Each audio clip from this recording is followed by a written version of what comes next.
দর্শক দেখুন একটা কচু কত বড় হতে পারে এবং কয় বছর হয়েছে এই কচুটার, এই থেকে এই পর্যন্ত দুইজন মানুষ আলগায় রাখছে, তাও রাখতে পারতেছে না। কয় মন হবে আপনারাই দেখুন একটা কচু। তাহলে গ্রাম এলাকায় বসবাস করতে কত শান্তি। এরকম একটা কচু শহরে আপনি কখনোই জন্মাতে পারবেন না, কিন্তু গ্রাম এলাকায় সেই জিনিসটা এত সুন্দর করে, এটা যত্নও করা লাগে না, কিছুও করা লাগে না, এমনি হয়ে গেছে।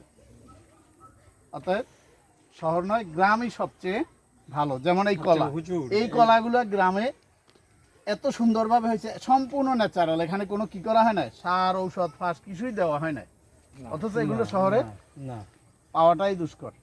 অতএব আমরা যারা গ্রামে যারা থাকে তারাই আসলে শান্তিতে থাকে। আসসালামু আলাইকুম। আচ্ছা হুজুর, এই কচুটা কোথা থেকে আনতে, ওইটা আপনার কোথায় হয়েছে?